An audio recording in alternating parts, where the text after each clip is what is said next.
March is over. I watched 15 new movies, and I'd like to rank them. So the list is: F is terrible, D is bad, C is average, B is really good, A is amazing, and S is best of all time level. I did some traveling, and actually a decent amount of these movies were while traveling, and I'll make note of that. Starting off with Next Goal Wins. I watched this on an airplane. It is cute. It is fun.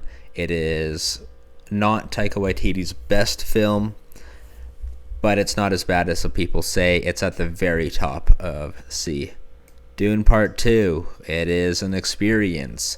I don't quite believe it's the greatest film ever made, as I'm hearing a lot of people say, but it is a fantastic film. It is more interesting than Part 1 thematically.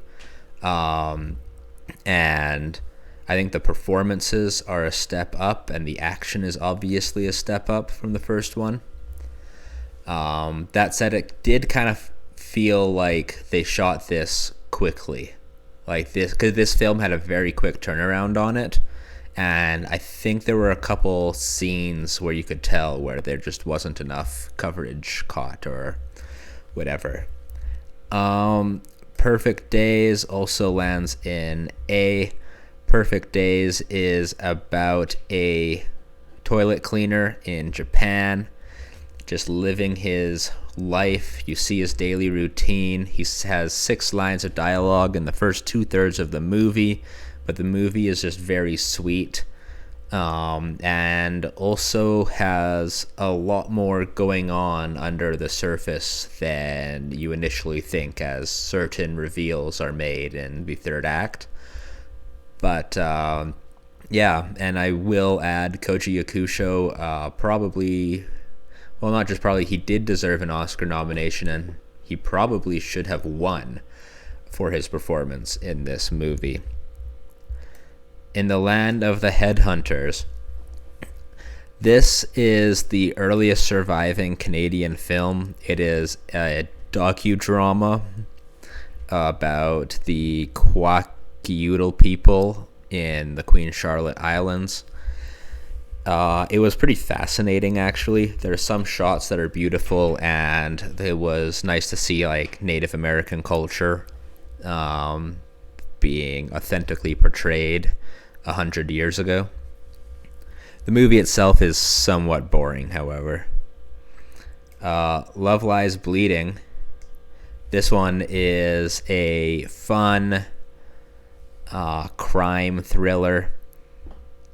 It starts off very grounded with more artistic direction before going a little bit crazier towards the end. Novocaine is a Steve Martin dark comedy from the early thousands. I didn't actually find it very funny. I just thought it was kind of an entertaining time. Sometimes I Think About Dying. This is an extremely relatable film about an introvert who, instead of trying to interact with her coworkers, stares out the window and wonders what would it feel like if she died. It is brutally realistic, and I'm not talking about like, oh, it's like gritty or whatever. No, it's realistic in that every line of dialogue in this movie is fairly cringeworthy, but in a good way. I watched the 1968 Planet of the Apes, and it holds up really well. The costumes are actually really good. The performances are solid, and the script is actually the best part of this movie. This is a drama. It's a fairly slow-paced drama that really makes you think. And I actually really want to watch the rest of the series before the new movie comes out in May. All right, Daddy's Home. I watched this on a bus in Mexico, in Spanish. And I don't speak Spanish, and the subtitles were also in Spanish, and I don't read Spanish. Um, I kind of forgot I watched this. I remember nothing about it, but maybe that was a language barrier.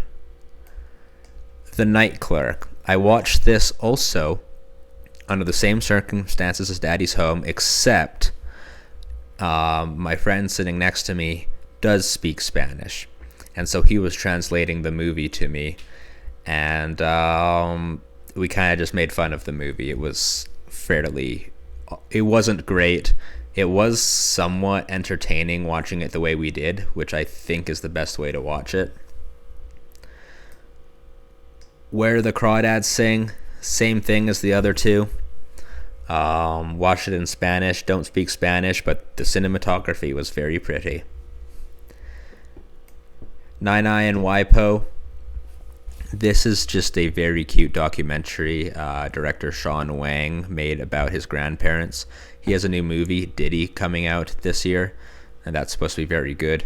But this documentary, I highly recommend watching. It's on Disney Plus. It's like 17 minutes long, and it just makes you feel all warm and fuzzy.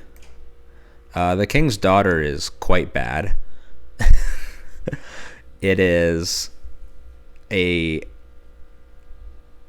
unfortunate misfire. It's kind of boring. It's both predictable and weird at the same time.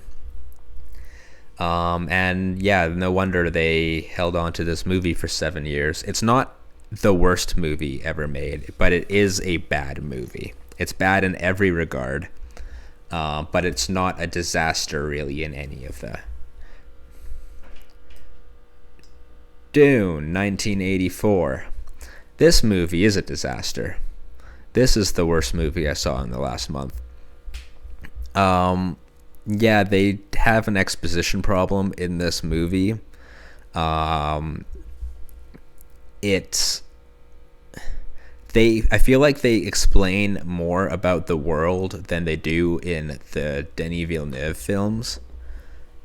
However, it's a lot of stuff that we don't need to know, like the Spice Navigators. And it's at the expense of the stuff that matters for the actual story, which is the Messiah stuff. Production design's fantastic, but everything else about the movie is kind of terrible. Orion and the Dark is the last film I saw in the last month. It is solid. I feel bad kind of putting it down in the D tier because it really didn't do anything for me outside of the story structure, which is very unique and actually quite heartwarming. This movie would have blown my mind at 8 years old. Time to rank them. Dune at the bottom, then The King's Daughter. Then I'll put Daddy's Home because I don't remember it. Night Clerk because at least I had fun, and Orion in the Dark at the top. I don't think I can fairly compare Where the Crawdads Sing to the rest of them, so I'm going to put it at the bottom, then Novocaine, In the Land of the Headhunters, Love Lies Bleeding, Next Goal Wins at the top of the C tier. Sometimes I Think About Dying at the bottom of B, then Planet of the Apes, and then Nine Eye and Waipo. Then I'll put Dune Part 2 actually in second, and Perfect Days as the best movie I saw in the last month.